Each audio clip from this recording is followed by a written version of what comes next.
Hello, my name is Chloe Hymus, and today I'm going to be talking about the life cycle of stars. All stars begin in a stellar nebula, like you can see here, a huge cloud of gas and dust in space. Gravity pulls parts of clouds together to form a new star. From here, the star's life depends on how much mass it has. So you can see our picture splits into two sections. So it can either become an average star on the top there or a massive star on the bottom. So if the star is average size, like our sun, it enters something called the main sequence stage, where it spends most of its life fusing hydrogen into helium. When it runs out of hydrogen, it expands into a red giant star. The outer layers swell and the star becomes cooler and redder.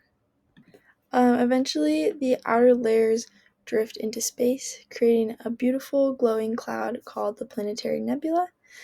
What's left behind is a small, hot, dense core called the white dwarf, which slowly fades and cools over time.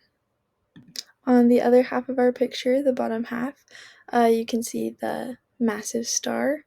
So if the star is much larger, it becomes a massive star. These stars burn hotter and faster. When they run out of fuel, they expand into a red supergiant, and it becomes even bigger than a red giant.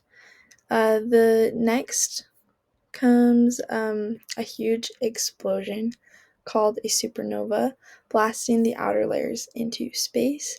What remains depends on how big it was, the mass. It becomes either a super dense neutron star, or if it was big enough, it can become a black hole. I'm going to show a little demonstration with balloons. So I have two balloons. The smaller of the two represents an average star. So as it runs out of fuel, it gently shrinks, similar to a white dwarf forming. So it just shrinks and becomes smaller.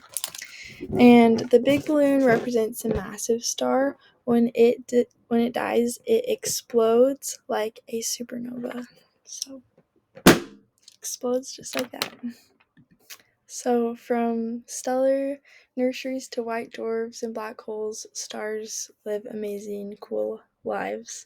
Thank you for watching my presentation. My name again is Chloe Hymus, and here are my references.